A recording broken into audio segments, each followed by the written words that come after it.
Hola a todos y todas, muy buenas noches. Muchas gracias por acompañarnos en una nueva edición de Desde la Banca. Hoy con un capítulo especial donde vamos a estar abordando el Curi, expresión social y cultural de la identidad curicana, hablando sobre el fútbol, la identidad, eh, y esto tan importante, este fenómeno tan masivo, esto que nos convoca cada domingo, todas las semanas, que este fenómeno tan potente que tiene el club, que tienen los clubes deportivos en nuestro país. Así que, bueno, y el fútbol siempre además que ha sido visto desde tantas variantes por ahí, algunos lo tildaban del opio del pueblo, Gramsci decía que el fútbol era el reino de la libertad al aire libre, Sartre lo juzgó como una metáfora de la vida y cada uno le da su mirada a estas 22 personas, hombres y mujeres que están detrás de la pelota y que cada fin de semana nos tienen ahí pendientes. Por eso tenemos este capítulo muy especial y estoy muy contento de compartirlo también con Giselle Muñoz. Hola Gise, ¿cómo estás? Hola Rafa, muy a todos los que ya se van conectando y y comentando también, porque ya tenemos comentarios en vitrina para este capítulo especial. Recordemos que el jueves pasado estuvimos hablando con Vanessa Riquelme sobre el fútbol femenino y hoy entramos con un capítulo netamente para los hinchas, un tema netamente pasional, por decirlo de alguna forma. Eso que, como lo decíamos, que no tiene que ver con el primer equipo, que va más allá y que hoy de protagonista tendremos a los hinchas en sí.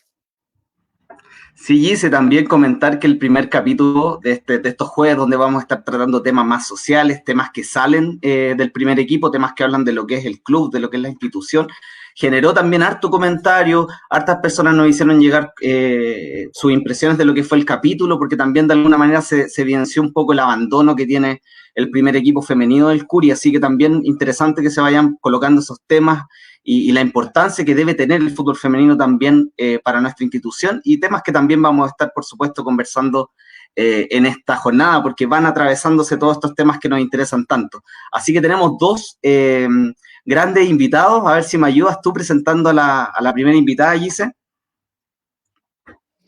Así es, y para mí es un honor porque comparto géneros, ideales, por decirlo de alguna forma. Quiero dar la bienvenida a Andrea Rodríguez, socióloga de la Universidad Católica. En el 2005, perdón, junto a Felipe Espinosa, realizó la investigación de tesis Curicó Unido, el origen de una pasión, identidades locales, alternativas en un contexto globalizado, el que fue idealmente un estudio sobre marginales, la que consideró un trabajo de muchos meses que coincidió con una campaña que terminaría en el título, aquel recordado título del 2005 en tercera división. Muy buenas noches, Andrea, que aquí ya se encuentra. Hola, buenas noches Giselle, buenas noches Rafael y buenas noches a todos, especialmente a los marginales que nos están escuchando y viendo. Sí.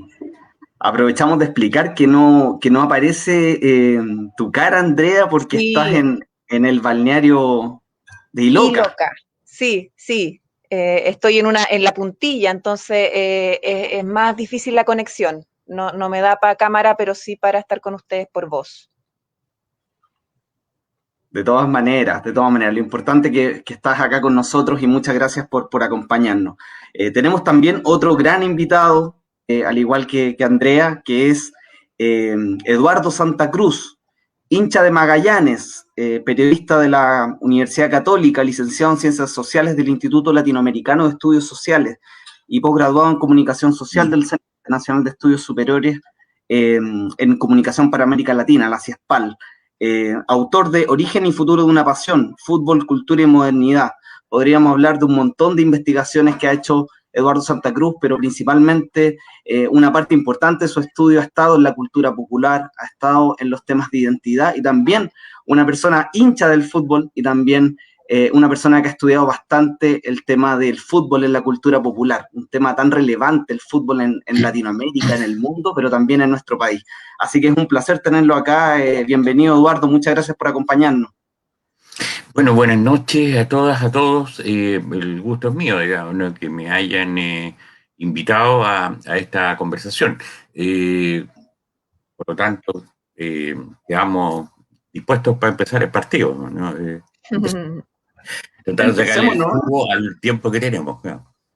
Claro, bueno, tenemos nos quedan 50 minutos de conversación, vamos a tratar de ir leyendo harto los comentarios y las preguntas que nos vayan dejando también todos y todas en esta transmisión. Parto con usted, Eduardo, porque lo comentábamos incluso un poco antes de empezar esta transmisión. De repente uno instala las lógicas de ver el fútbol hoy en día, con este fútbol como que uno ya vio completamente mediatizado desde los años 70, 80, los mundiales como grandes eventos, la FIFA como una gran transnacional del fútbol, esto de todo televisado, los clubes dependen de la televisión, ya no del borderó, como se le llamaba antes. Entonces de repente nos olvida lo mejor y sería bueno tener ese pincelazo de historia de cómo era el fútbol en los inicios y también las lógicas del fútbol en Chile. Uno tiende a pensar como que, sobre todo los jóvenes, que todo fuese así, pero el fútbol y las instituciones y los clubes deportivos fueron claves en la formación de esta sociedad durante inicios del siglo XX especialmente. Sí, bueno, por supuesto, el fútbol tiene, ha pisado 3 siglos, digamos, ¿no? Comenzó a fines del siglo XIX, entre nosotros, en Chile como en Sudamérica, en fin, y por lo tanto está marcado por los contextos históricos, ¿eh? Por eso que uno puede encontrar, por así decirlo, distintos tipos de fútbol. El fútbol no siempre ha sido el mismo, organizativamente, competitivamente, en fin. Ha pasado por distintas etapas. Entonces, ahora que sobre todo la gente, los jóvenes, piensen, cuando miran hacia atrás, no miran mucho más allá de 20 años, cuando mucho, digamos, ¿no? Eso, todo lo pasamos por esa edad y a esa edad uno siempre piensa así, ¿no? Es decir, viven mucho más el presente. Y efectivamente, además, en Chile no se guarda demasiado algo, no mucho.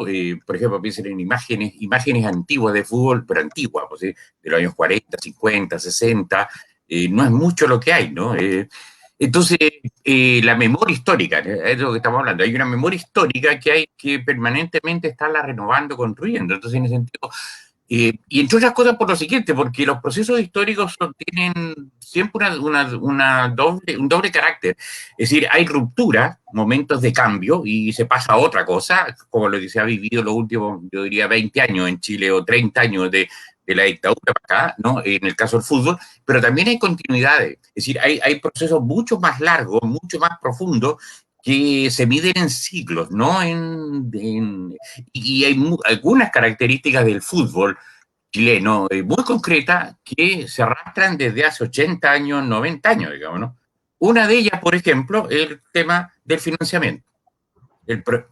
El fútbol profesional chileno, por ejemplo, que nace en los años 30, nace con una estructura que, para decirlo breve, una estructura que no le generaba, era incapaz de autofinanciarse.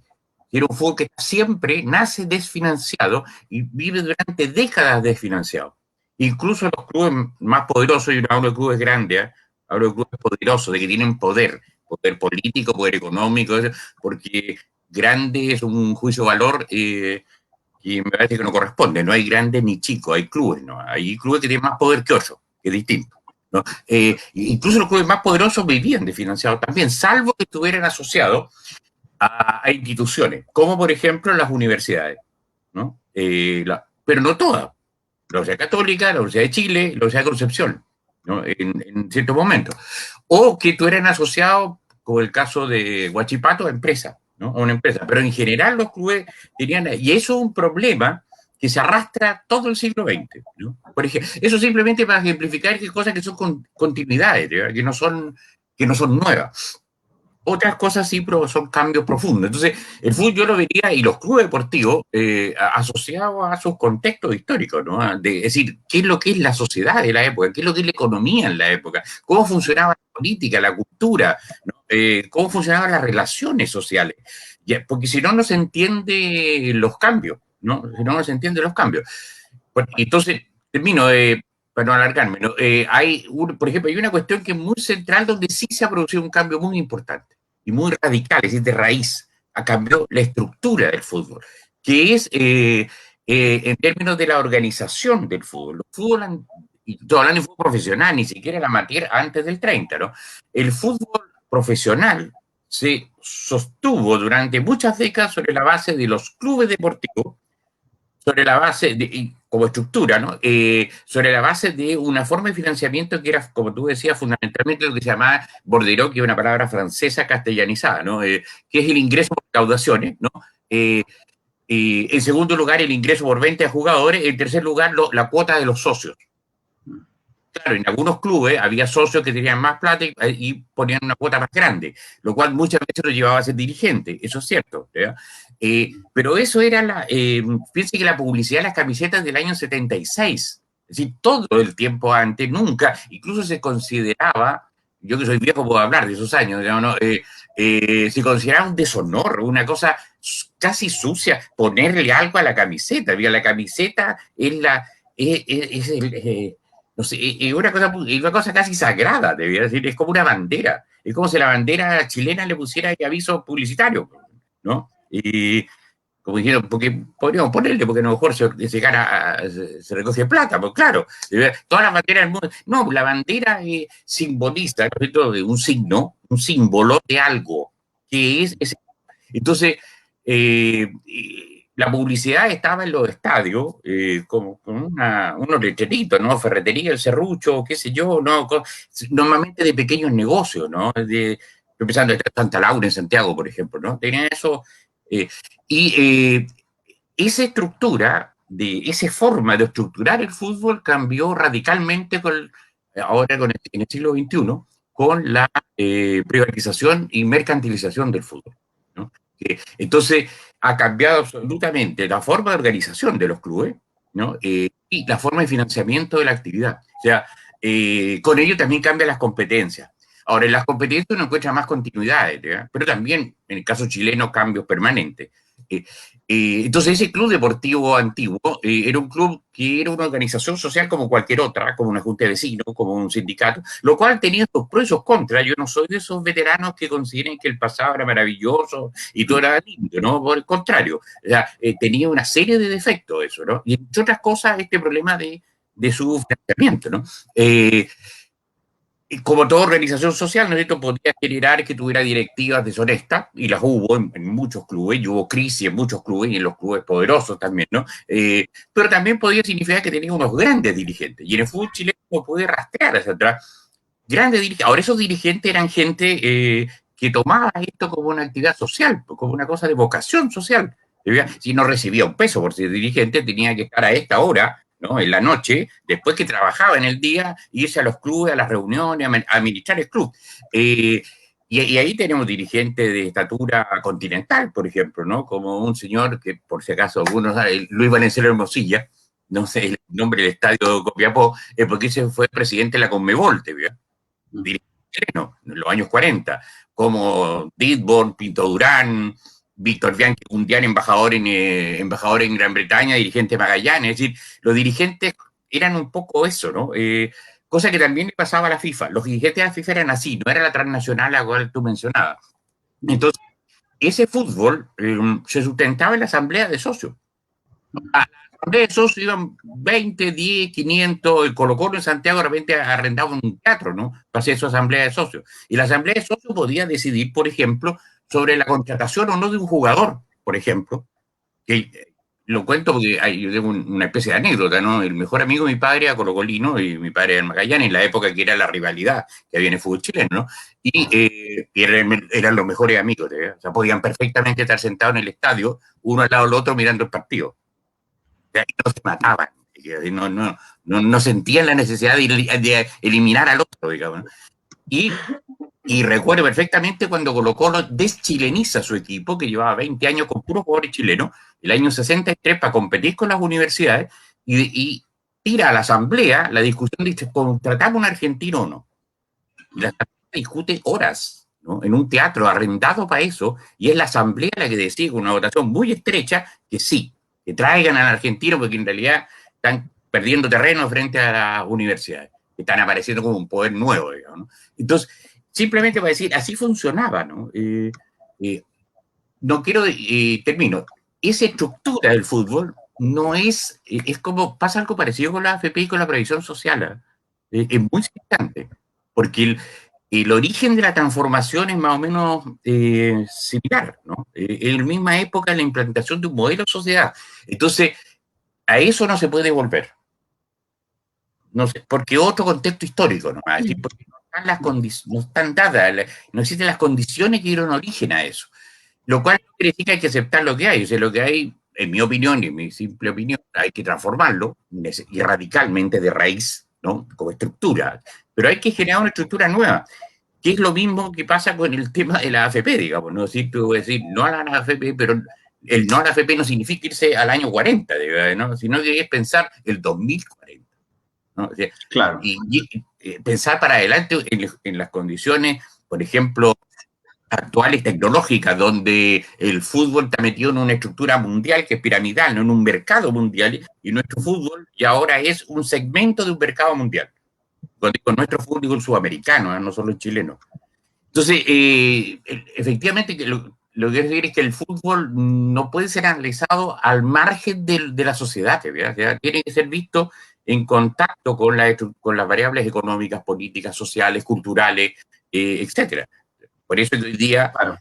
El fútbol femenino nos parece una necesidad, y el año de 70, no tan atrás, digamos, ¿no?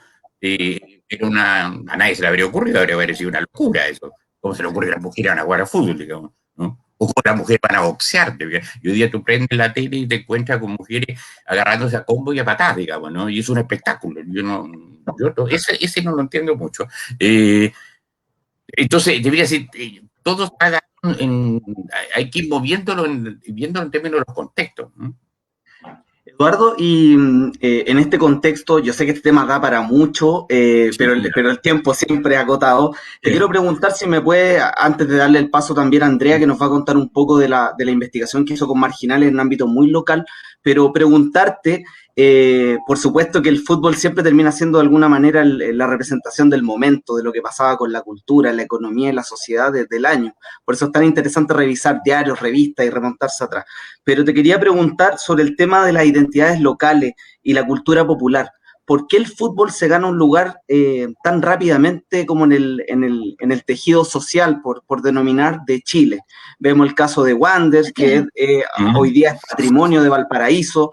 Vemos el caso de Curicó, donde pasó todo un proceso cultural en los 90, como un cambio que revivió a Curicó Unido, y hoy en día tú ves a Curicó en la feria, en las calles, a la gente con las camisetas.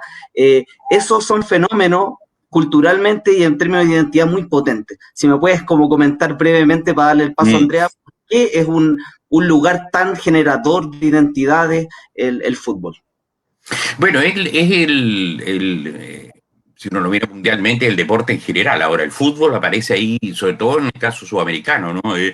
Porque hay otras partes de América que no es el fútbol, ¿no? O es menos, ¿no? Y qué sé yo, el béisbol, por ejemplo, ¿no? Pero en el caso sudamericano, ¿no es cierto? Y chileno, el fútbol a fines del siglo XIX se encuentra con un contexto. O sea, es una práctica social, para empezar. Es una relación entre personas, ¿no? ¿En función de qué? Del juego. Y el juego es parte de toda sociedad humana. Todas las sociedades humanas han jugado, ¿no? Lo que pasa es que hay distintos tipos de juegos. Este es un juego muy particular porque es un juego lo que se llama agonístico, es decir, un juego donde se compite. Uno gana y otro pierde, ¿no? Es decir, y para que yo gane tiene que perder el otro. Es decir, y por lo tanto es un espacio que se crea donde se comienzan a volcar anhelos, formas de ser, en una palabra, identidades culturales, ¿no? Se empiezan a manifestar allí. Ahora, se manifiestan, y eso sería cosa de revisar país por país de Sudamérica, ¿no? De manera muy distinta. En el caso chileno, ¿no es cierto? Nosotros lo sabemos, tenemos una estructura de país, un país larguísimo, pero a la vez una estructura de país muy centralizado. Entonces, claro, el fútbol nace en el eje Santiago-Valparaíso, y un eje que disputa y se pone a competir desde el comienzo, ¿no? De la década de 1892-93, la primera partido entre la selección de Valparaíso y Santiago. Pero rápidamente se corre atrás, y por una razón muy particular, que es la educación.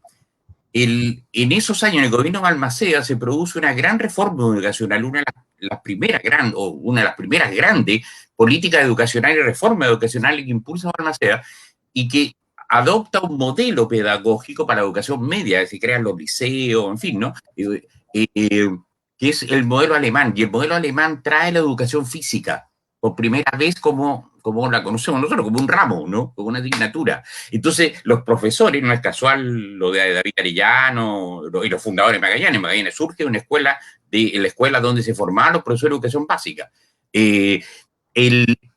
Los profesores, te digas, estudian ahí, profesor de básica, o estudian en el pedagógico creado por Balmaceda para profesores de media, y se van, ¿dónde? A trabajar a todo el país. Se reparten por las ciudades y las regiones, y en todas partes van impulsando esto de la práctica del ejercicio físico, y de la actividad física y del deporte. Y ahí una pequeña aclaración, ¿eh? Es decir, se diferencia inmediatamente esas dos cosas. Una cosa es la actividad física, otra cosa es el deporte. En Chile se dice, cuando ven los gimnasios, a propósito de la pandemia, los gimnasios, la gente hace deporte. Eso no es, una vez se enojaron conmigo en un foro, pero eso no es deporte, eso es actividad física. El deporte es otra cosa. El deporte que es creado por los ingleses, ¿no es cierto?, que la colonia inglesa practicaba acá en Chile, ¿no? Y con todos esos factores moviéndose, el joven chileno de la época, y la joven también, porque hay algunos deportes que desde entonces hay deporte femenino en Chile, ¿no? Y comienzan a practicarlos también, y se difunden muy rápidamente, en cosa de una decena de años. Tú tienes clubes, asociaciones, por todo el país, de atletismo, de ciclismo, qué sé yo, no, el básquet es un poco posterior, pero de tenis y de fútbol, más que todo de fútbol, ¿no? Entonces, el deporte supone un club. Por eso que no es lo mismo que el que una persona vaya al gimnasio, o que se inscriba para la maratón de Santiago, lo que sea. Supone un club, una organización en la cual ocurría mucho, ¿no? Tú entras juvenil, niño, a jugar, creces, eres adulto, juegas como adulto, después te pones viejo y pasas a ser dirigente, y estás toda tu vida en el club. El club es un espacio de sociabilidad, no es solo que yo, el individuo, no hago algo. Entonces, es el proceso, y el proceso implica que se van generando identidades regionales. Lo que tú mencionabas, el caso Wander, por ejemplo, que es muy notorio, pero no es solo Wander, ¿no? Iquique, Tierra de Campeones, Curicó, Talca, y así. Podríamos mencionar todas las ciudades del país, digamos, en todos los barrios, en todos los lugares empiezan a aparecer los clubes. En ese sentido, el club juega un rol muy central porque organiza, ¿no? Y tiene esa cosa que se mantiene en el tiempo hasta cuando se puede. Algunos durarán mucho, incluso más de 100 años, ¿no? Otros se acabaron a los 6 meses, ¿no? Duraron 5 años. Curicó, y tú lo sabes mejor que nadie, ¿no es cierto? Curicó hay varios clubes. La Alianza de Curicó era muy antiguo, era de comienzo del siglo XX, ¿no? Bueno, y tú alcanzó a estar en el profesionalismo y de pronto no estuvo más. Y apareció Luis Cruz Martínez, ¿no es cierto?, con la famosa Copa Chile del año 62, ¿no? Que en realidad se llamaba Campeonato de Apertura, pero de pronto desapareció también, ¿no? Y aparece el Curicó Unido. ¿Ya? Así puede pasar, y puede que el Curicó Unido dure 200 años. O sea, quiero colocar un poco esa mirada, ¿no? No la mirada presentista que tú dices el resultado del domingo, sino procesos largos, ¿no? Los clubes, y eso ir más allá del resultado, es decir, mirarlo como proceso, ¿no? Histórico. Y yo diría que la gran cosa que tiene el club deportivo y el fútbol, pero no solo el fútbol, también el básquet, piensa en el sur, por ejemplo, en Valdivia, en Osorno, Puerto Montt, ¿no? O Temuco, qué sé yo, en torno al básquet, es eso que es capaz de simbolizar una serie de, no solo sentimientos, porque no es pura pasión esta cuestión, también hay cabeza, también hay razón. No somos simplemente seres que no pensamos, digamos, ¿no? Me parece que hay una trampa en eso de que la pasión y la pasión, a mí eso no me gusta mucho, ¿no? Se condensan, el ser humano es mucho más complejo, tiene mucho más variables, y todo eso se vuelca en una actividad colectiva. Y yo diría que eso es una característica central. Entonces, no es raro que simbolice identidades de todo tipo, de lugares de trabajo, de liceo, de regiones, de países, qué sé yo, ¿no? Eso ha sido y lo va a seguir siendo, más allá del modelo que hoy día está instalado, ¿no? Bueno, para continuar con el programa, lo voy a interrumpir un momento, profesor, porque tenemos muchos comentarios y también le queremos dar la oportunidad a Andrea de preguntarle.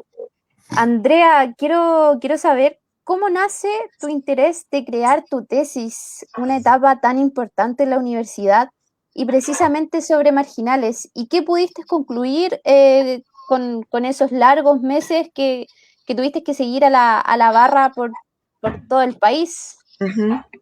Mira, nace por cómo soy yo también. Yo nací en Iloca, yo soy ilocana, entonces también tengo el tema de la localía, de la localidad del terruño súper arraigado, tanto como los marginales. O sea, era una marginal más, luego los encontré a ellos. Me fui a Santiago a estudiar a la universidad, pero siempre no fui una santiaguina más. A mí me molestaba Santiago, me molesta aún. Sí, me molesta aún por los espacios, por el centralismo, por la individualidad, porque tú no puedes compartir tranquila, por la delincuencia, por muchos factores. Trabajo y vivo allá igual, pero me molesta. Entonces, me venía todos los fines de semana y loca. Entonces, claro, cuando llegó el momento de hacer mis tesis, en la Católica se hacen 2 tesis. Es un año completo que tú dedicas a 2 investigaciones. Y el primer semestre lo hice en Licantén, en la municipalidad, donde estudié el vínculo que hay entre las juntas de vecinos de toda la comuna y el municipio. Entonces trabajé con la municipalidad y las juntas de vecinos de todos los pueblos y todo. También fueron 5 meses que estuve metida en la municipalidad. Y llegó el segundo semestre y tenía que hacer el segundo. Entonces yo dije, pucha, me estaban ofreciendo de Santiago, de hacer una corporación grande y todo. Y ahí coincidió con que conocí a Lorenzo Nilo es un abogado, era el secretario de la barra del Curicó Unido, y me enganché con los marginales, con la historia, me invitó a una reunión en el Carlos Condel, un día viernes, viajé de Santiago, me bajé en el Carlos Condel ahí en la Alameda del BU, crucé la calle, me metí a la reunión, todos me miraban como, y esta chica que llega aquí, esta rubia de la Católica, no sé qué. Lorenzo les había contado un poco de qué se trataba, lo que yo quería hacer con ellos.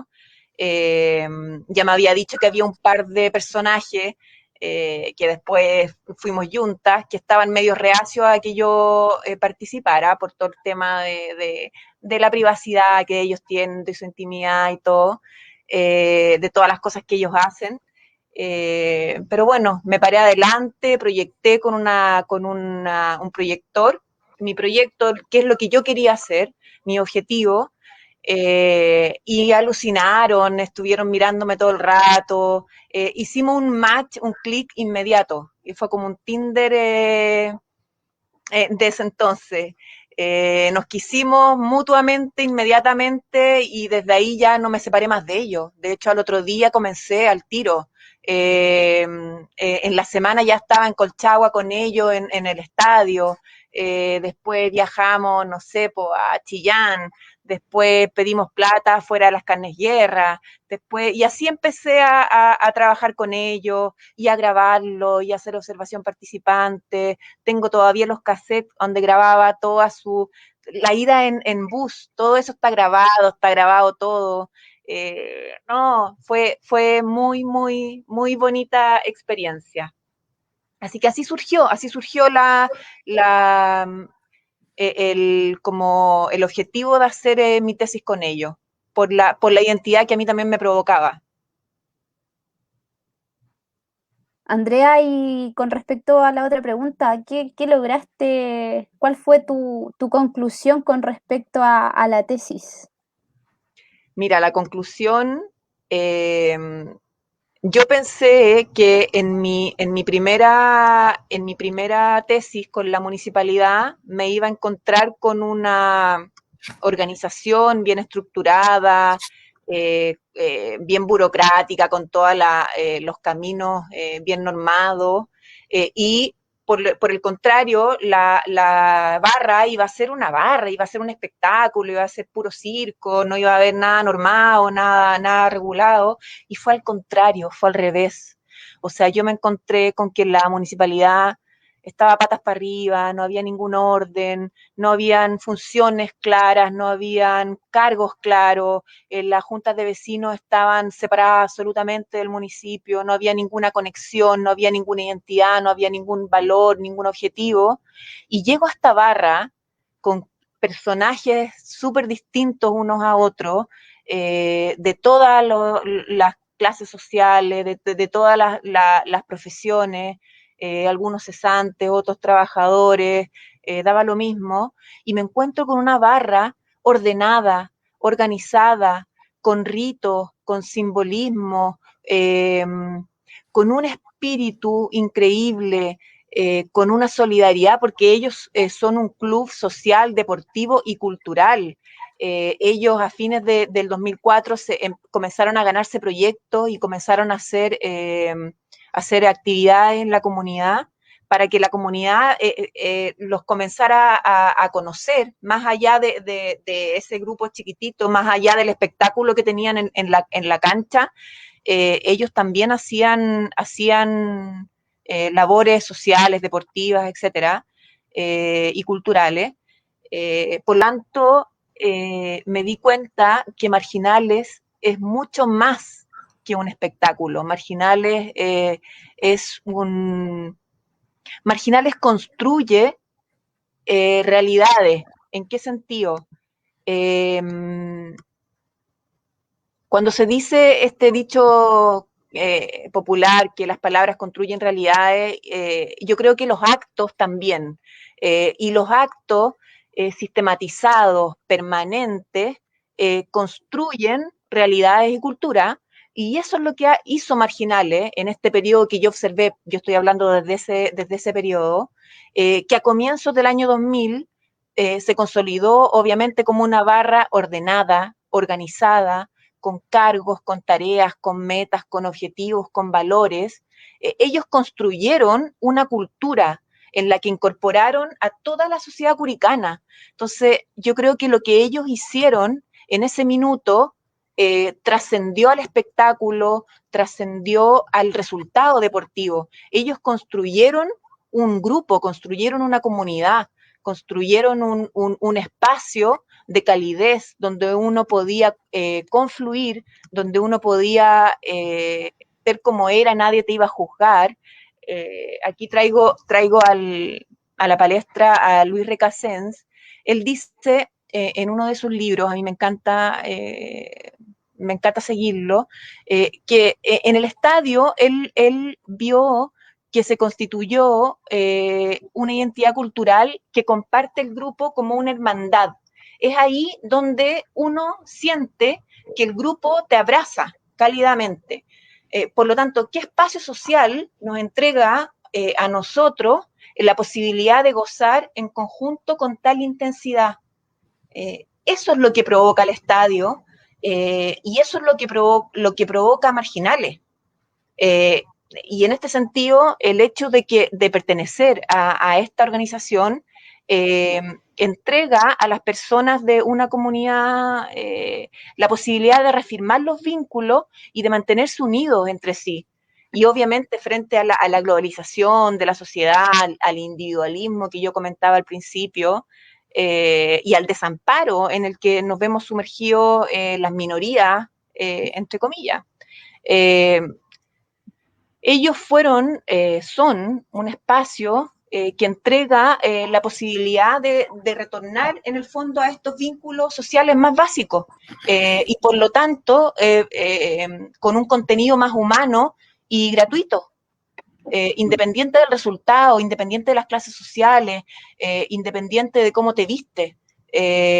Ellos construyeron una cultura distinta, donde muchos nos sentimos acogidos y reflejados. Y yo creo que ahí está lo importante de ellos. Y eso fue el hallazgo que nosotros con Felipe, con mi compañero, hicimos en los meses que compartimos con ellos. Marginales es mucho más que un espectáculo, es una cultura. Andrea, es de alguna manera una forma de vida, Sí. y lo comentábamos también antes de empezar este capítulo, en el caso de Curicó, un club que por distintas razones, malos manejos de dirigente a mediados de los 90 y por varios factores estuvo prácticamente en el suelo. Entonces, acá la creación de Marginales tiene que ver precisamente como con la creación de una hinchada que levanta un equipo que está, por llamarlo así, muerto en el suelo, y crea como toda esta cultura de que sí se puede, y de que aunque no se pueda, vamos a seguir y da lo mismo. En el fondo, el ser curicano es como una reafirmación constante. Y te quería también preguntar, yo estuve revisándola, bueno, antes de esta conversación, espero que en algún momento la puedas socializar, publicar, porque tiene muchas cosas muy potentes. Está ese hincha que dice, se me murió mi papá, mi tío, todo, mi única familia es Marginal, es lo único que tengo. Está también el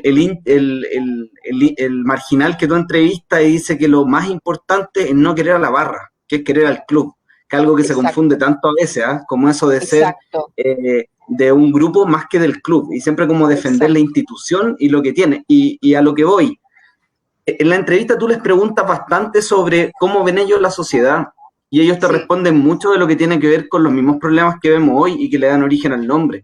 Marginación, el tema de la soledad, el tema de la falta de apañe, como le dicen, de ayudar al otro, y también una sociedad competitiva, individualista, triunfalista, ellos mismos lo dicen con estas mismas palabras, y también muy tendiente a valorar lo que viene de afuera que lo propio. Entonces, creo que está llena de frases muy potentes que reafirman esto que estamos conversando, como un grupo transversal donde cualquiera se puede unir, siempre que lo una el amor a Curicó y a ese club, y a nada que sea de afuera.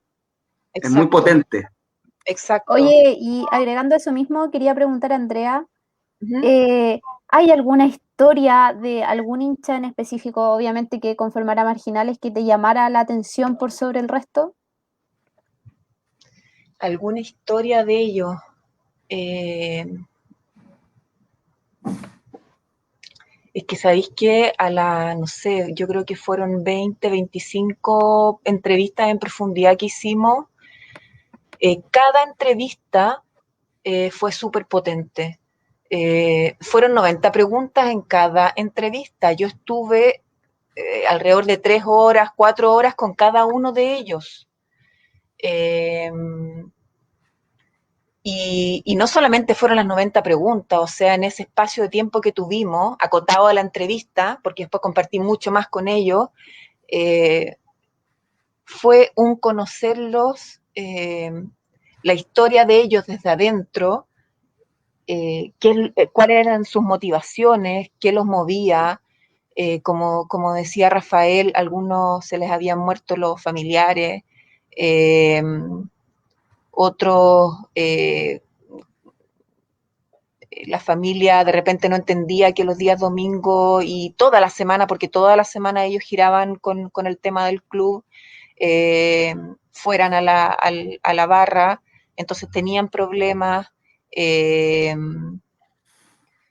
Fueron todas historias especiales, historias potentes. No te podría decir alguna que me haya llamado la atención, porque en el fondo todas tenían algo potente, todas desde todos los puntos de vista.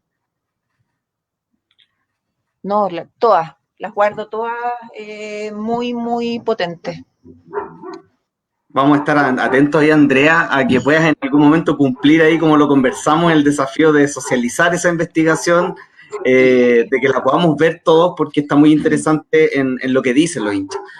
Quiero ir un poco aprovechando de que nos va quedando menos tiempo, quizás nos podamos alargar un poquito más, pero siempre el tiempo se hace tan poco con temas tan entretenidos. Hay una pregunta para el profesor Santa Cruz que la voy a tratar de englobar varias en una, profesor. En alguna pregunta le comenta, Luis Felipe pregunta sobre el tema de si debemos sentir orgullo de mantenernos como corporación y cuáles son las ventajas y desventajas de esto. Y eso lo conecto un poco con otras preguntas que también, por ejemplo, Jaime Rodríguez pregunta también, que le manda muchos saludos porque estuvo usted en la defensa de su magíster, y le pregunta, que esa vez conversó con usted, le dice, ¿quiénes son y qué quieren los actuales dirigentes del fútbol actual? Relacionado con también este modelo de fútbol mercado. Y está, bueno, y acá también abajo hay una pregunta, Jaime vuelve a preguntar, mira, no vamos a hacer más enredo, pero de alguna manera lo que quieren preguntar es por qué el Curicó hoy en día es prácticamente un oasis de los pocos clubes que es corporación, y eso está de alguna manera con el fútbol mercado y con lógicas del fútbol nuevas. Y eso también forma parte de la tesis que usted nos comentaba, que de alguna manera durante la dictadura puso reemplazo a ciertas áreas del desarrollo en Chile, como la AFP, como la previsión privada, que reemplazaron por algo mejor o peor, probablemente peor, pero por algo. En cambio, en el caso del fútbol, como que se intentó hacer una modernización del fútbol que quedó como trunca. Entonces, si nos puede desarrollar esa idea y también el tema del fútbol mercado y la mercantilización, la mediatización, que son temas que usted ha estudiado mucho. Mira, tratando de ser lo más breve posible, y efectivamente, y eso está documentado, se podría probar, argumentar, etcétera, ¿no? Es decir, no es solo una opinión.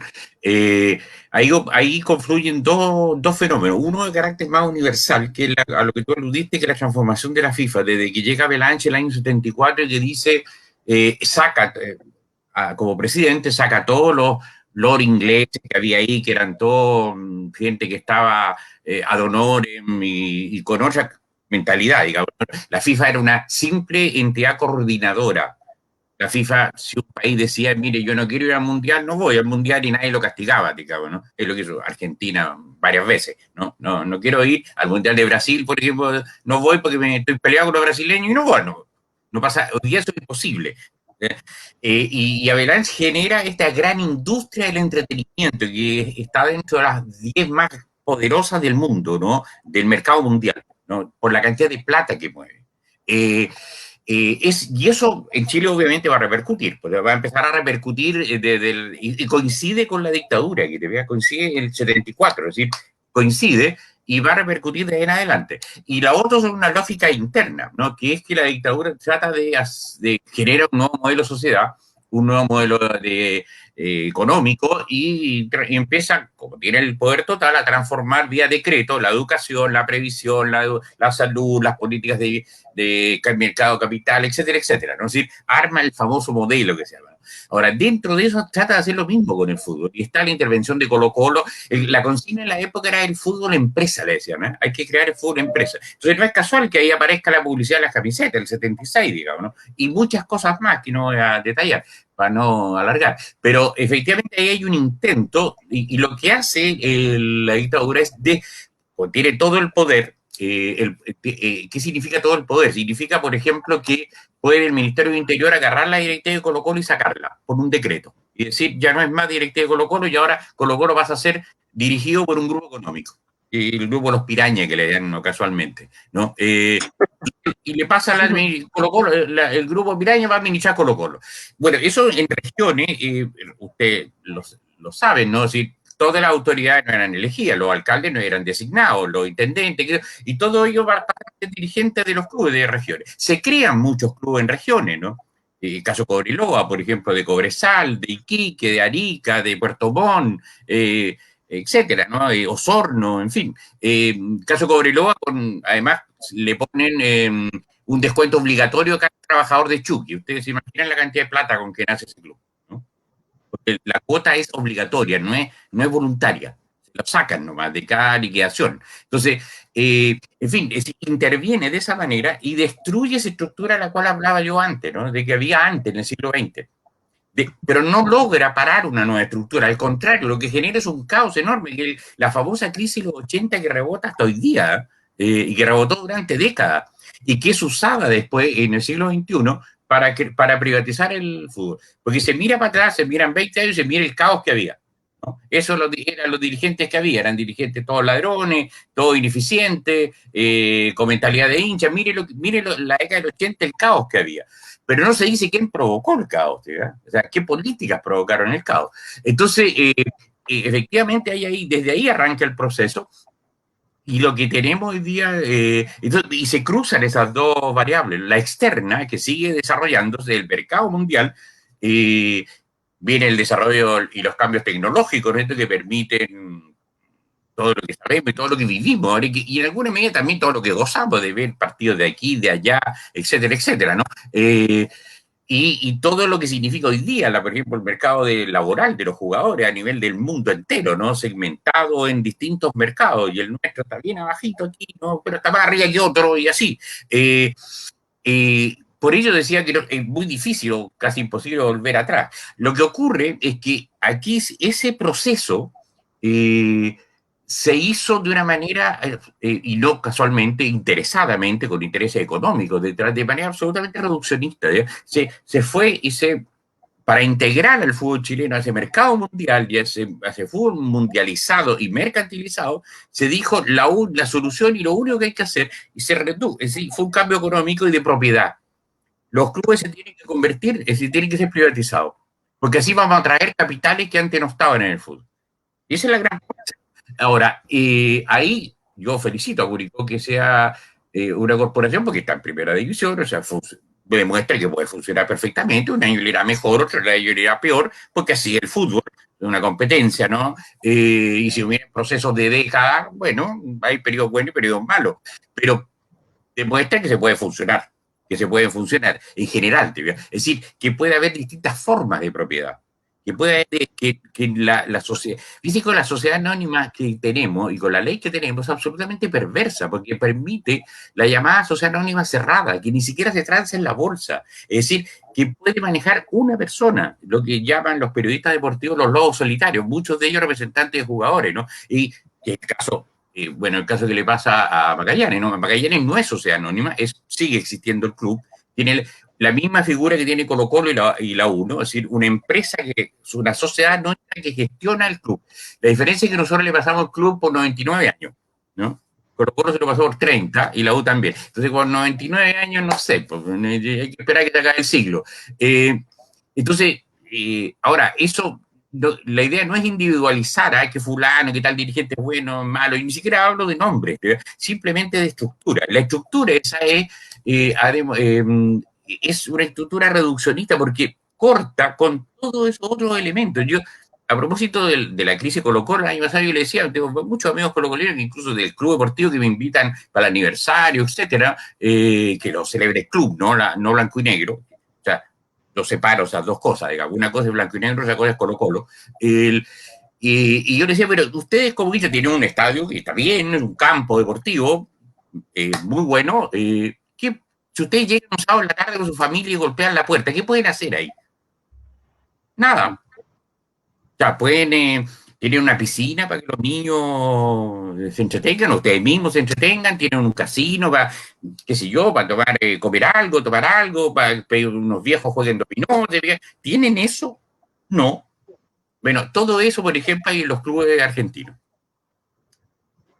Por ejemplo, ¿no? Es decir, quiero decir, en el contexto, no se trata, por eso yo digo, de volver al siglo XX, en el contexto de un boom mercantilizado, mundializado, se podrían generar estructuras de los clubes deportivos muy distintas, ¿verdad? Donde el socio, el hincha, me alegro mucho de lo que contaba Andrea, porque demuestra que el hincha no es pura pasión, ¿no? O sea, hay pensamiento, hay política, hay ideas, hay valores, hay razón también está ahí, ¿no? Y que el hincha como ser humano, ¿no? Que es todo eso, participe del club. Allá en la universidad hay un profesor que es argentino, que tú debes acordar de él, o sea, llegó a Chile muy chico y estudió en la Chile, incluso ha llegado como 14 años, 15 años a Chile, y él me contaba, es decir, su familia era socio del Gimnasia de Grima de Buenos Aires, que nunca ha tenido fútbol profesional. Él y su familia, porque eran socios de ese club, que tenía, no sé, miles de socios, porque todos los fines de semana él iba a la piscina, él iba a jugar 2, 3 veces a la semana, podía ir al gimnasio, el club deportivo generaba una serie de actividades de desarrollo. O sea, el club deportivo perfectamente podría operar como juntas de vecinos, como hace cosas que hacen las juntas de vecinos, ¿no? Que tener clases de yoga, que tener cosas para los abuelitos, para las abuelitas, para los más viejos, qué sé yo, o sea, un montón de actividades sociales. Ahora, todo eso cuesta plata. ¿Te fijas? Todo eso cuesta plata. Eso no es inversión pura, ¿no? No reditúa lo que reditúa si yo logro sacar un Alexis Sánchez y vendérselo para Europa.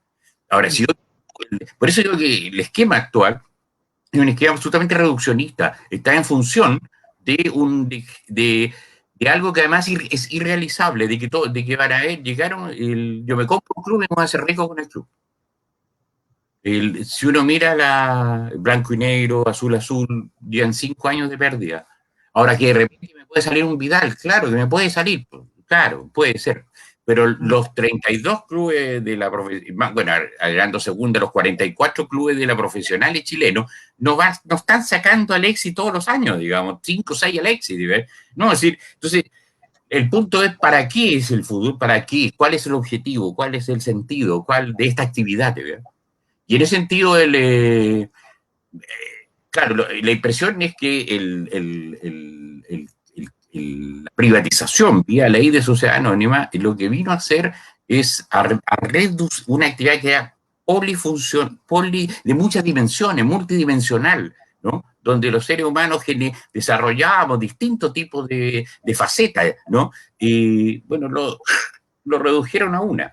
Dejaron a hinchar y a los socios desaparecimos. Yo dejé de ser socio de Magallanes hace muchos años, cuando llegó la sociedad anónima, porque nunca más le interesó tener socios, ¿no? Los convirtió en hinchas consumidores, ¿no? Si el hincha está para que vaya, salte, grite, como digo yo, compre, compre, compre, ¿no? Ese es su lugar y papel. Y entonces debía hacer la actividad de lo que podía, lo que puedes. Piensen en términos de lo que eran los tejidos sociales. ¿Verdad? El club deportivo puede jugar un rol muy importante justamente para darle a esa juventud marginalizada, sin oportunidades, con todo lo que sabemos que explota en el 19, darles cauce a esas cosas, digamos, salidas, ¿verdad? Mi impresión es que incluso el tema de la violencia tiene mucho que ver con eso. Es decir, la violencia no se combate con represión, se combate con permitiendo a los jóvenes caminos de desarrollo distintos, variados, ¿no? Y los clubes pueden jugar ahí como cualquier otra organización social, y eso sin ser profesionales, por eso ponía el ejemplo de Argentina, y se pueden buscar ejemplos en Europa también, donde los clubes, ustedes saben que Barcelona ni Real Madrid son sociedad anónima. Por lo tanto, es decir, puede haber distintas formas de propiedad, distintas formas de participación dentro de los clubes, de esa estructura, en fin, ¿no? Un poco a eso iba cuando decía, miremos el siglo XXI para adelante, digamos, ¿no? O sea, hay que generar otra, y otra estructura que también para lo que es la asociación de fútbol, la federación de fútbol, etcétera, ¿no? Y obviamente que es muy distinta a lo que hay hoy día. Eso diría yo, no sé si contesté, y yo me pongo a hablar y no paro. Tenemos una pregunta para Andrea y a la vez saludos que le manda Sebapol, entre comillas me dicen el ácido. Mi ácido. Y aquí la pregunta de Jaime Rodríguez. Qué interesante se ve el trabajo de Andrea. Si es posible preguntarle cómo vio ella desde ese trabajo la implicación del nuevo modelo de administración en los clubes en marginales. ¿Había una discursiva al respecto? ¿La implicancia del club deportivo del Curi? ¿A eso se refiere? Del nuevo modelo de administración, que quiere decir por la implementación de la sociedad anónima en el fútbol. No vimos nada de eso cuando hicimos el trabajo en los marginales. Que esa época todavía no estaba la... No, Exacto, lo que no, no pasa, estaba todavía, el 2005 no, no. lo que pasa es que la ley es de mayo de ese año, si no me equivoco, Sí, del 2005. recién promulgada. Sí, sí, no vimos el Bueno, nuevo pero modelo de administración, sí. Pero tampoco había preocupación por... No, no era tema, no fue tema nunca, nunca. No hablábamos de eso. bueno, también es importante, Andrea, quizás nos puede aprovechar, como sé que hay mucha curicana y curicano que nos está escuchando, tú identificaste junto a la barra como las etapas que ha tenido, Sí, eh, porque es sí, una hinchada relativamente nueva de sí, su fundación como de la eliminatoria para Francia 98, donde empiezan a juntar las lucas como para el primer bombo, sí. y tiene distintas etapas. No sé si nos puedes contar como brevemente también para un poco entender la lógica interna de la hinchada. Sí, la barra tiene tres etapas súper claritas cuando uno los entrevista. Si tú no logras meterte en el mundo de ellos, te cuesta saber cómo se formó Marginales, porque tiene una formación con 2 o 3 participantes, con el Neque, con Pedro, con Orrego, con Lucho Orrego, pero son personajes y cuesta mucho saber cómo comenzaron. Pero luego de tantas entrevistas, de tantas vivencias con ellos, logramos identificar por fin los 3 momentos, hitos de la conformación de la barra. Primero está el origen, luego la expansión interna y luego cómo salieron a todo Chile, la expansión externa. Primero, el origen de la barra surge a partir de 2 cosas, de 2 factores que confluyeron. Una, que básicamente en Santiago solamente habían barras, no habían barras locales a nivel de provincia. Y lo otro, debido obviamente a la paupérrima situación en que estaba el club Curicó Unido a finales de la década de los 90. Entonces, esto hace que este grupo de personas, que eran 5 o 6, no eran más que eso, se juntaran y hicieran algo en conjunto para apoyar y levantar a este grupo de jugadores que estaba mal. Y así se legitiman ante la sociedad realizando acciones positivas. Eh, Aquí el grupo de ellos, los marginales, se proyectaron al nivel de ciudad de Curicó, obviamente por la valoración que tiene el fútbol como deporte, eh, obviamente mucho más que tiene tocar música, jugar al básquetbol, etc. Y el plantearse la posibilidad de darle vida a una barra brava originada desde y para Curicó, junto con el segundo factor que influyó, que es levantar al club de la precaria situación deportiva. Ahí está el origen del surgimiento de la barra de marginales.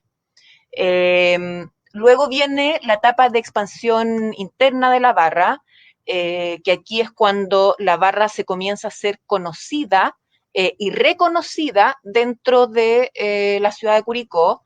Conocida obviamente porque es la barra que sigue a Curicó Unido, es la barra que va al estadio a hacer un espectáculo, pero reconocida porque comienza a hacer acciones positivas que van más allá y que comienza a encantar a la gente.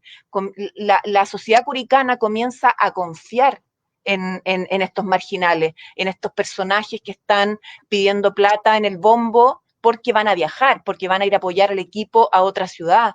Y le dan las moneditas al hijo chiquitito que va caminando y le dice, hijo, apoya al Curi que va este fin de semana, viaja a Chillán.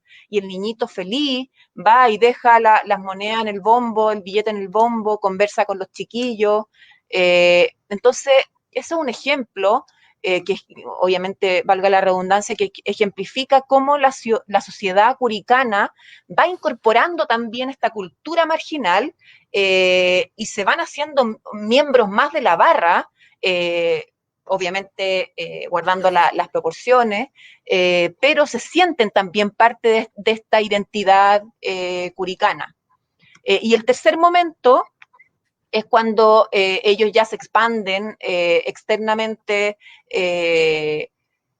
obviamente por varios aspectos. Primero, es porque el club obviamente comienza a viajar a ciudades y a darse a conocer de una manera impensada hasta el momento. O sea, Curicó Unido es un equipo chiquitito, pero la barra lo empieza a engrandecer y la barra también comienza a crecer y se está produciendo este fenómeno que culmina el año 2005, además con el paso de tercera a segunda. O sea, fueron muchos hitos que pasaron ese año.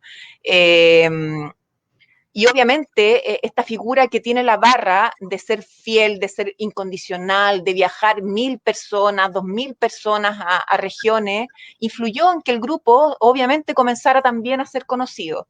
Y también se ve incrementado por la presencia de Internet a partir del año 2000 en adelante, ya que la barra tiene un espacio también estable dentro del sitio web del club, lo que abre a este grupo a tener interacción con otras barras.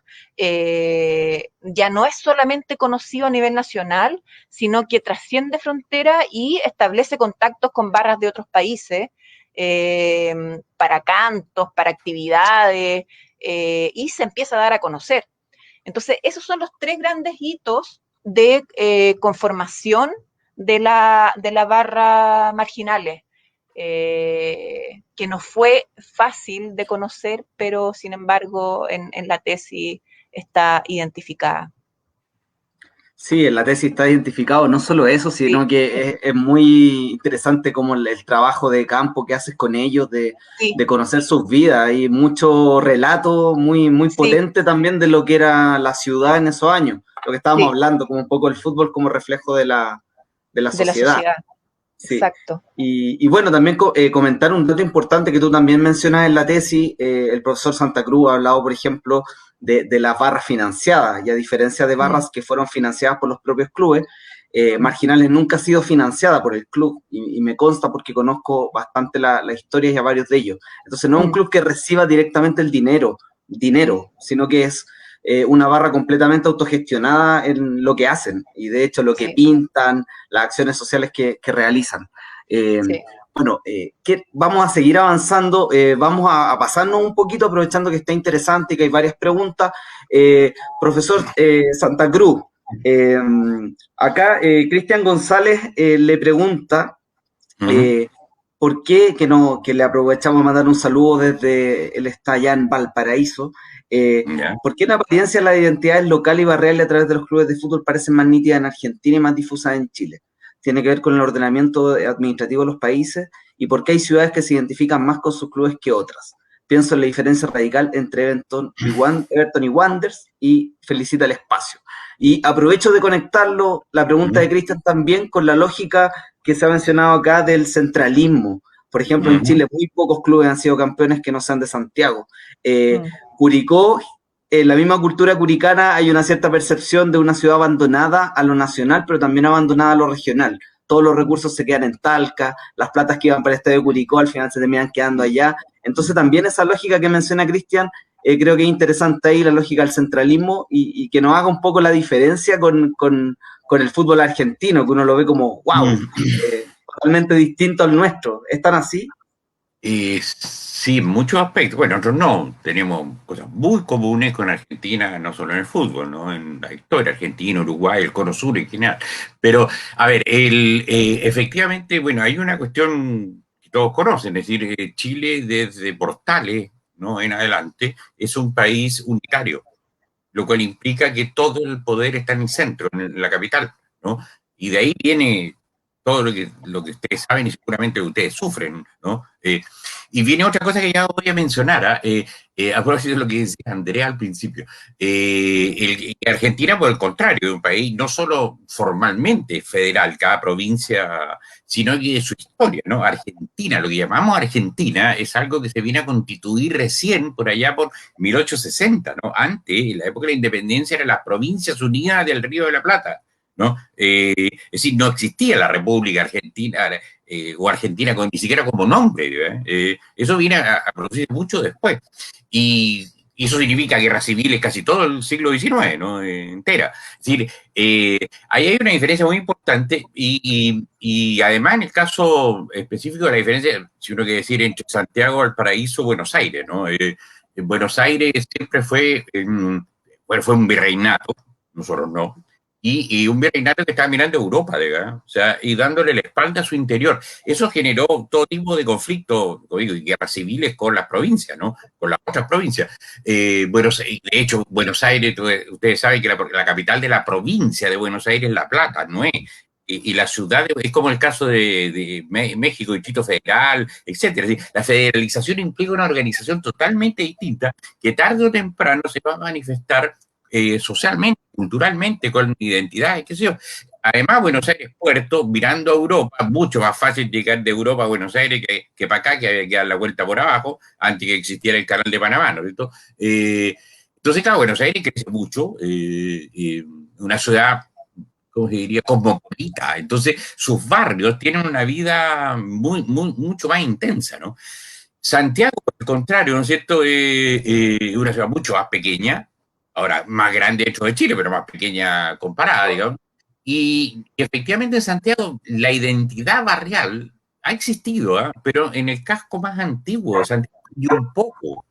Pero cuando Andrea decía yo no me gusta estar en Santiago viven más o menos 7 millones o 8 millones de personas, ¿no? El 90% no quiere estar ahí. Muy poco lo que somos santiaguinos, así que nos sentimos bien. A mí me gusta, yo nací en Santiago y soy santiaguino. Cuando digo eso, generalmente aquí me miran como que este es un bicho raro. ¿Y te gusta? Sí, me gusta mi ciudad, me gusta Santiago, me gusta caminar, ahora no puedo, pero no me dejan. Me gusta caminar por el centro, cuando está lleno de gente, me gusta la Alameda lleno de gente, no solo marchando, también un día. Sí, a mí me gusta estar en una ciudad grande llena de gente, y de autos, y de edificios, y de luces, qué sé yo, ¿no? Porque nací ahí, nací. Ahora son muy pocos los que el santiaguino vive pensando en irse el fin de semana a la playa, al campo, a otro lugar, digamos. Y si a él le preguntan su ideal de vida, mira, comprarme una parcela, no sé, una casa, no sé dónde, irme de aquí. Eso no pasa en Buenos Aires. O sea, hay algo fuerte, el orgullo porteño, ¿no? Bueno, de la gente de Buenos Aires. Y eso se expresa en sus barrios. Entonces, sus barrios tienen mucha vida. Ahora, ¿eso qué significa? Una cosa que en Santiago también no existe, o digamos, no es que no exista, pero se da de otra manera, que es la persona vive, no sé todo lo que les decíamos del club, ¿no? Nace en un barrio, vive en el barrio, se casa en el barrio, tiene hijos, después envejece, se muere en el barrio, sus hijos siguen ahí. Eso en Santiago no existe. Mayormente, o sea, y cada vez se ha ido perdiendo más. Y si alguna vez existió, se ha ido perdiendo a medida que la ciudad crece. O sea, yo mismo, siendo santiaguino, podría decir que viví como en 7 o 8 comunas. Bueno. O sea, a lo largo de mi vida, justamente porque a larga vida vivió un montón de partes dentro de la ciudad. Entonces, entonces, bueno, eso es una cuestión importante para las identidades barriales, ¿no? El club deportivo, en el caso argentino, ¿no es cierto?, responde muy fuertemente a esta identidad de barrio, lo cual no significa que no esté golpeado. Si ustedes han visto una película que se llama La Luna de Avellaneda, van a ver La Luna en un club deportivo, el nombre de un club deportivo que entra en crisis con el modelo neoliberal, ¿no? Un club de barrio. ¿No? Y es muy bonita la película, además muy emotiva, ¿no? De ver, porque ahí está la historia del club de barrio, ¿verdad? El club amateur. Yo he visto, no muchos, pero unos chicos allá de la Facultad de Ciencias Sociales, Sociología de la Chile, hicieron un trabajo que culminó en un libro también sobre clubes de la Comuna y Quinta Normal en Santiago, clubes de barrio muy antiguos, de comienzo del siglo XX, y es para llorar a gritos la situación en que están. Es decir, hay un debilitamiento muy fuerte, en el caso de Santiago, del club de amateur, ¿no? Y del fútbol amateur, ¿no? Por muchas razones que no voy a decirla para no alargar, pero entonces hay una diferencia muy notable en el caso argentino, el caso que yo le mostraba, le decía, ¿no?, ese profesor, es decir, el club deportivo y social es un ente lleno de vida, ¿no? Yo a mí, viajando, ¿no? Fui a la sede nacional de Montevideo un día cualquiera, o sea, en la mañana, a las 11 de la mañana, está más o menos cerca del centro, y es un tremendo lugar con un museo lleno de actividad, todo está lleno de gente, que la sede del club, haciendo distintas cosas, digamos, ¿no? Fui a la de Peñarol, ¿no? En Peñarol tenían una tienda donde vendían útiles escolares, bueno, porque era en febrero, ¿no? Entonces ya venía el colegio de marzo y tenían una tienda que vendía, obviamente los cuadernos salía al Insigne Peñarol, pero los vendían y obviamente a precios mucho más bajos que los de... Te fijas, decir, el club deportivo, por eso decía esa idea del club deportivo como un ente vivo en toda la semana. Eso, ahí hay una cosa que hay una continuidad con el siglo XX. Eso ya se decía. Si usted revisa la revista Estadio, que está en una página web llamada memoriachilena.cl de la Biblioteca Nacional, se puede bajar toda la colección gratis. Para eso está, para que la lean y la bajen. Van a ver que está el reclamo permanente de que el club deportivo chileno, desde el más poderoso hasta el menos poderoso, no es sino un partido el fin de semana. Y a sus socios, decía en esa época, no le otorga mayores cosas. No le otorga todo ese ámbito. Eso está dicho en los años 40, los 50, los 60, ¿no? Como queja permanente. Julito Martínez siempre escribía de eso, ¿no? De que el club deportivo en la semana, ¿dónde está? Lo único que es un partido.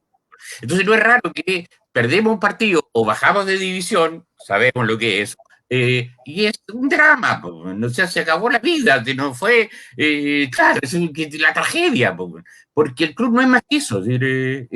Incluso en esa época el club es un tipo, en muchos clubes chilenos, porque fíjense cuántos clubes chilenos tienen estadio, cuántos clubes argentinos tienen estadio. Hoy día escuchaba en Mendoza, escuchaba a Borgi hablando en la televisión, ¿no? Y contaba que en Mendoza hay algo así como 32 clubes de fútbol en la provincia de Mendoza.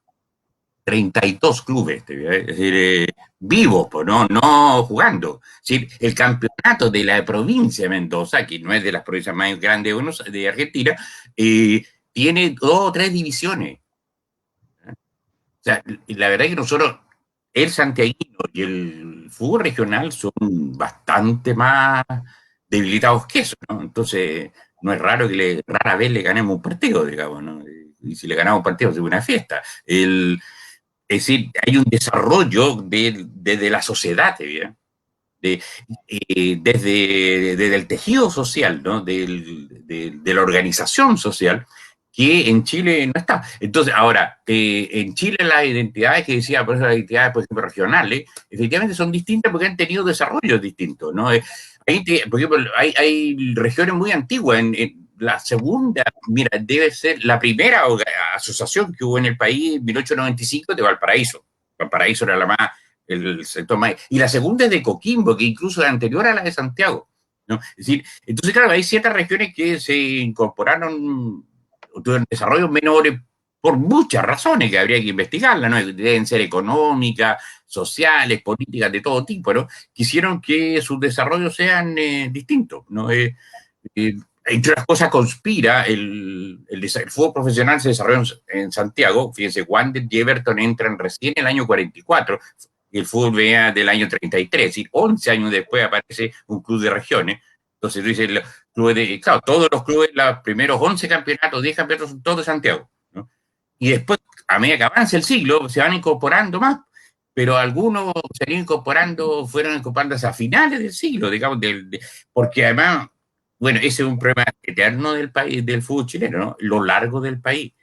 Bueno, hasta hoy día se vive, ¿no? Arica tiene que ir a jugar a Puerto Montt, y eso es plata, mucha plata. Aparte, no solo plata, es que esto es problemas para estrenar, viajar como tres, y todavía sigue habiendo clubes que siguen viajando en bus para distancias muy largas, cosa que no ocurre en otros lugares. Pero nosotros, por ejemplo, somos capaces como país de tener, por ejemplo, un gran campeonato regional sur, ¿ya? En 2 o 3 divisiones, ¿ya? Y otro centro y otro norte, no sé. una estructura de ese tipo, digamos, ¿no? Donde se junten que los sería- ganadores al final, cosas así, ¿no? Lo que sería el No, fútbol femenino en estos tiempos. ¿Mm? Lo que sería el fútbol femenino en estos tiempos, o sea, al menos lo que era la B, porque la B se jugaba en zonas. Y actualmente la mayoría de Ujú. los clubes de los equipos femeninos viajan en buses aún. Tengo Sí, no, por supuesto. el dato Y del mismo seguramente, Curicó Unido que viajan 10 ¿no? horas para ir a Puerto Montt y llegan Por ejemplo, a claro. su partido y vuelven enseguida.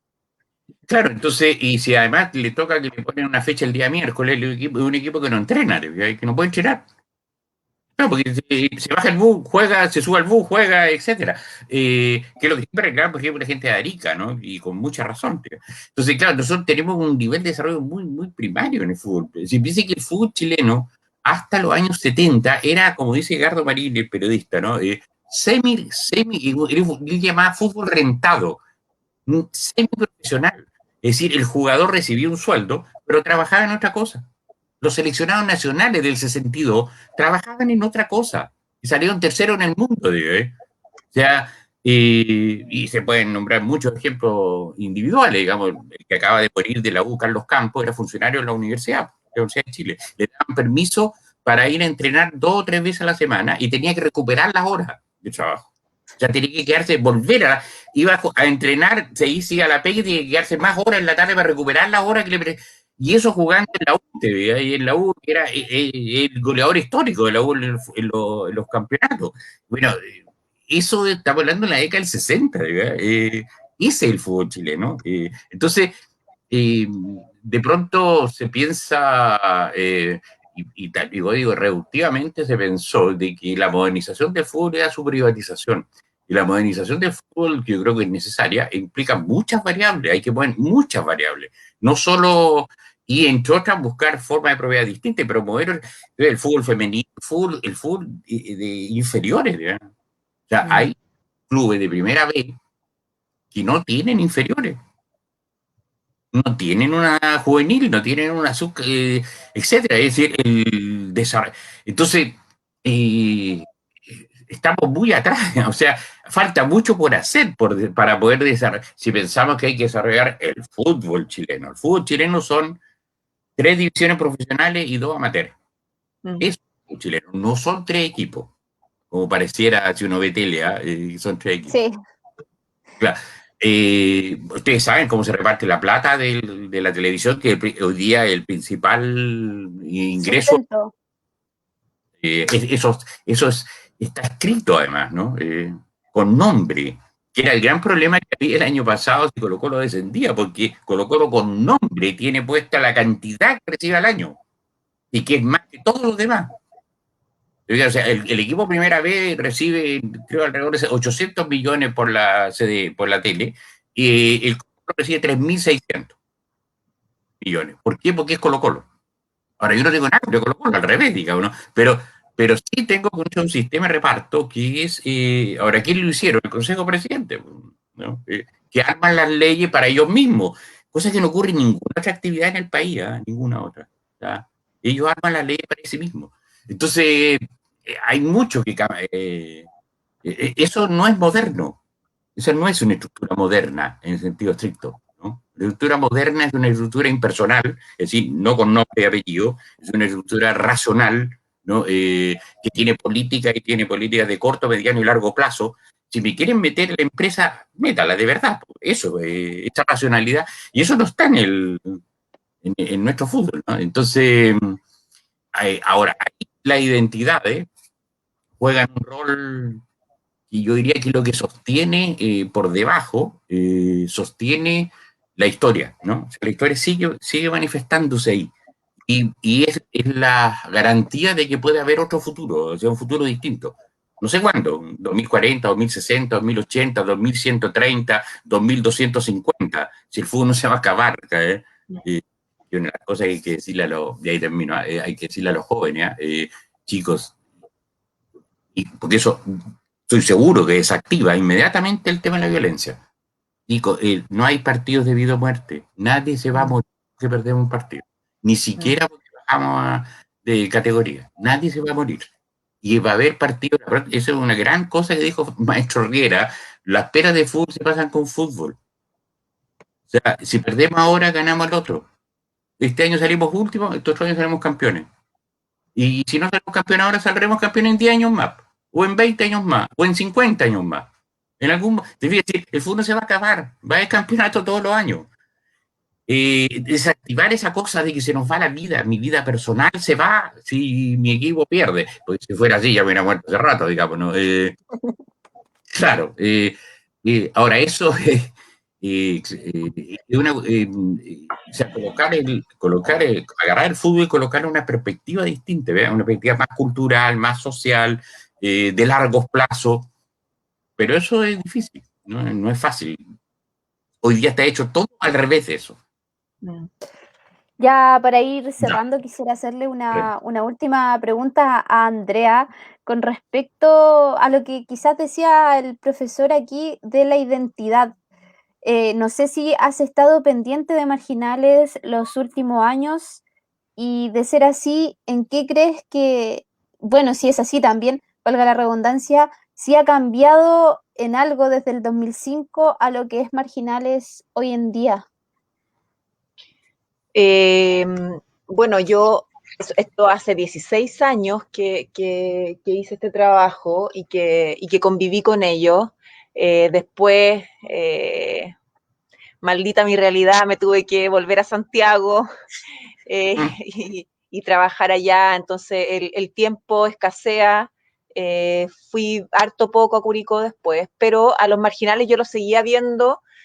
Obviamente por las redes sociales, por la internet que nos ha facilitado mucho el contacto, pero también en los partidos, porque ahí Marginales ya cuando subió a segunda, empezó a ir más a Santiago, y después ya cuando subió a primera, nos juntábamos en los estadios en Santiago, pero básicamente mi relación con ellos es desde esa vereda.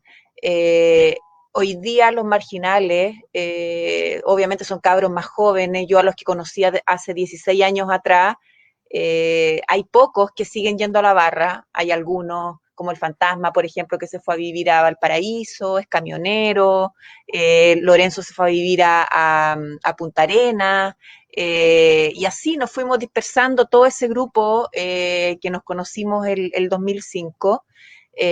Por lo tanto, yo al núcleo que hay ahora no lo conozco. Yo me quedé con mi presidente, que yo le digo mi presidente hasta el día de hoy, que yo solamente por él votaría para presidente de Chile, que es el Serpentina, el Sergio Quitral, que tiene un escudo del Curicó Unido tatuado en el corazón.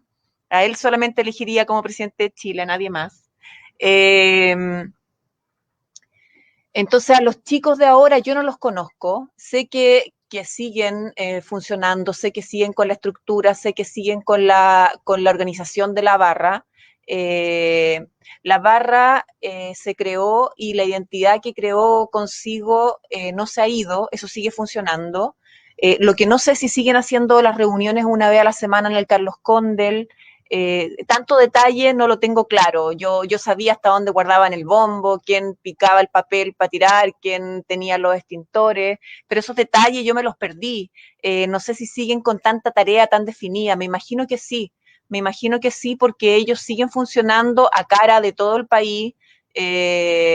Por lo que uno ven cuando ellos van a los estadios antes obviamente del 19 de octubre, ellos siguen organizados, ellos siguen haciendo las previas, ellos siguen cantando, ellos siguen con el bombo, se compraron el bombo más grande, o sea, han seguido funcionando en torno al Curicó Unido. Oye, Andrea, y como para finalizar mi pregunta, quisiera preguntarte desde tu rol de socióloga, ¿cómo crees que ha impactado la pandemia al hincha en el fútbol, sobre todo a los curicanos que éramos bien presentes en el fútbol presencial, en el estadio in situ? Exacto, no, ha sido nefasto. Ha sido nefasto el tema primero de la crisis social y de la pandemia, porque el estadio, pues el estadio es nuestro espacio, en el estadio hacemos espectáculo, en el estadio nos abrazamos, en el estadio lloramos, en el estadio es donde somos todos iguales.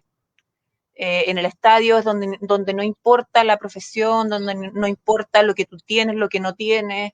Cambio, obviamente viendo todo desde las casas, en forma remota, se pierde lo físico, pues, se pierde el espacio, se pierde el contacto, así como en el fútbol y ha pasado con muchas otras actividades, con muchas otras empresas. No, ha pegado bien fuerte, bien fuerte.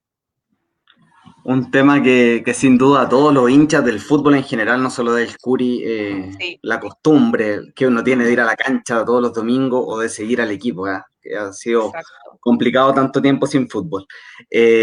Bueno, se nos va acabando el tiempo para ir cerrando esta conversación. Uno podría quedarse eternamente por ahí, por interno, algunos me están escribiendo, uno podría quedarse escuchándolo mucho rato ustedes dos de este tema que nos apasiona, nos convoca tanto. Profesor Santa Cruz, me voy a quedar con la espinita de haberle preguntado la relación fútbol-política, que es un tema bien clave, la instrumentalización del fútbol. Hay tanto con ese tema, que decir que nosotros en Curicó tenemos hinchas aún con prohibición de ingreso por el lienzo que se desplegó contra el régimen de Piñera durante el estallido social. Pero independiente de eso, me gustaría ir cerrando para no tirar la pelota a lo mejor para ese lado y cerrarlo con fútbol, preguntarle qué pasa con las lógicas de resistencia al fútbol mercado. Hoy en día vemos agrupaciones como Fútbol Rebelde, Fútbol y Resistencia, una serie de grupos organizados. Están el fútbol femenino, está la liga de fútbol gay en Río de Janeiro, que a todo esto tiene un documental muy bueno. O sea, hay muchas lógicas de resistencia contra el modelo tradicional de fútbol, y también usted lo ha dicho en algunas entrevistas. También llegó el momento de pensar en otra sociedad, pero también en otro fútbol. Pensar en otra forma de organizarnos. Curicó todavía es corporación. Englobando todo eso, si usted puede cerrar con esto de cómo avanzamos hacia otro fútbol y también qué deberíamos hacer los curicanos para resistir a un modelo sociedad anónima, para poder cuidar nuestra corporación y también fortalecerla en el tiempo y formar un espacio cada vez más democrático.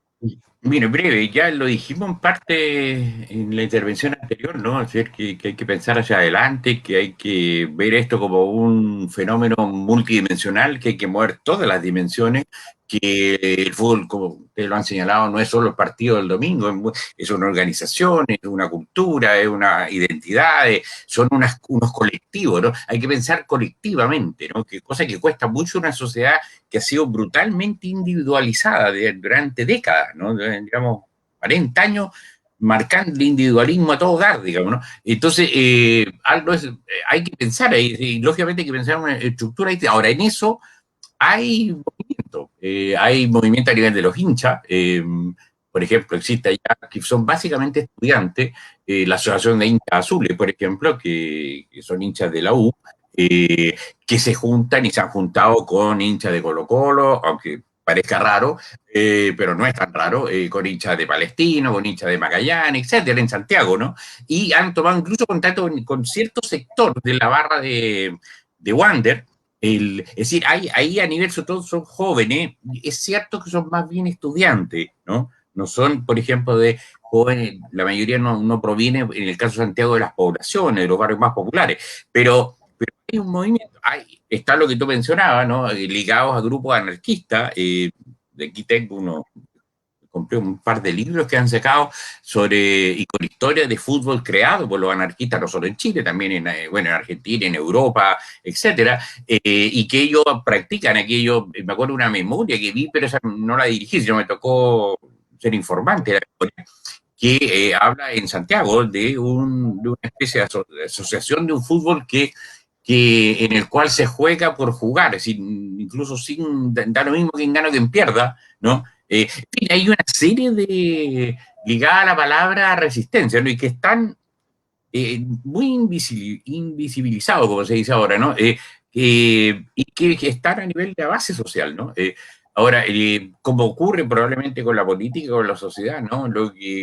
Y eso espero yo que venga hacia las décadas siguientes, lo que ocurre, lo que falta ahí es una articulación, ¿no? Una articulación y un programa, es decir, un programa en el sentido de norte, de ideas, de plataformas, de metas, ¿no? Es decir, por eso hay que ponerle razón a la cuestión, hay que pensar, ¿no? y porque efectivamente hay ese grupo, esas reuniones entre hinchas de distintos clubes profesionales, ¿no? Que encabezaron los hinchas azules, llegó incluso a juntarse en un espacio grande, ¿no? Se juntaron delegados, en fin, discutieron una serie de cuestiones, te fijas, es decir, no, hay un movimiento por debajo, ¿no? Hay un movimiento que en algún momento puede crecer lo suficiente como para eso, ¿no? Articularse, construir una plataforma, construir una propuesta por la cual pelear, ¿no? Pelear para transformar lo que actualmente existe. Eso va a ser breve. Ya para ir cerrando este programa de día jueves, quiero agradecer a nuestros auspiciadores que nos acompañan una vez más. Lo son Agua Quitral, CAIF Deportes, Alambique en Grill, Corporación de Deportes de Curicó y Lubricentro Maquegua. Nuestros auspiciadores que nos acompañan como cada jueves, lunes y post partidos en estos programas de Desde la Banca. Yo aprovecho, Gise, de darle las gracias, por cierto, a Eduardo Santa Cruz, también a Andrea Rodríguez por habernos acompañado en este capítulo. Agradecerle también a quienes nos escribieron. Lamentablemente no pudimos leer todas las preguntas y comentarios, pero a Phil Hansen, que está escuchándonos desde Perú, Jorge Guzmán también nos escribió, Sebastián Sebapol, también Jaime Rodríguez y Cristian González, que están desde la quinta región, Olmedo, Alejandro Arcos, Felipe Morales, y Jorge Vitar también quiso algunas preguntas sobre pensar en un modelo distinto de administración, que yo creo que ahí también las fuimos como contestando, las abordó Eduardo. Así que nada, si se me queda alguien ahí al paso, las disculpas, pero agradecer este capítulo muy interesante. Podríamos seguir hablando. En las imágenes de apoyo han salido los clubes de barrio. No olvidar que es un juego, como decía Eduardo, esto es un juego, el fútbol, y y genera todo esto que nos tiene tanto rato conversando estos temas, y podríamos seguir. Así que agradecer y si quieren decir algunas palabras de cierre, Andrea o Eduardo. No, Andrea, por favor. Sí, yo agradecerles a ustedes, a Rafael, Gisela y a Eduardo también, el haber podido compartir con ustedes esta conversación, y mandarle muchos cariños, un abrazo gigante a todos los marginales, sobre todo a los que compartimos el año 2005, un beso enorme, y como dice Eduardo y Rafael, a los nuevos marginales y a los nuevos hinchas de estos tiempos. La vida no se va en un partido, la vida no se va en un trabajo, la vida no se va en el día a día. No hay que perder las proporciones. Todos los momentos tienen revanchas, todo sube, todo baja, la vida es cíclica. Por lo tanto, conservar la moderación, el respeto y ser fiel a la organización en la que están insertos. O sea, si la organización de la barra, de la hinchada en la que están, está conformada por personas que van responsablemente al estadio, seguir esos principios y no obnubilarse, no perder el juicio por una acción, por un comentario, por un mal resultado. Las barras vienen de orígenes súper paupérrimos, súper hostiles, y supieron crecer y supieron consolidarse y supieron salir adelante. Yo creo que obnubilarse y perder el juicio puede hacer desaparecer a una barra, puede hacer desaparecer a una organización cualquiera. Entonces hay que tener cuidado con eso, porque somos ejemplo, porque hay gente más joven que viene detrás, y por el que la barra siga, por el que la barra permanezca.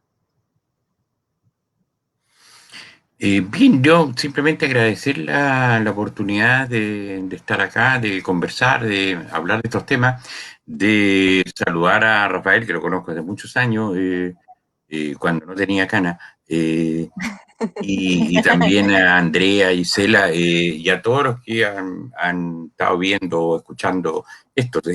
Desearle que tengan un año para disfrutarlo, ¿no? En una temporada.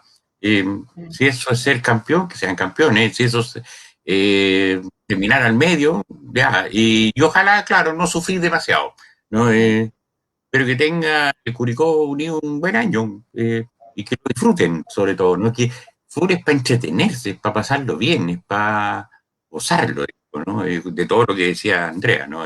Toda esa vivencia.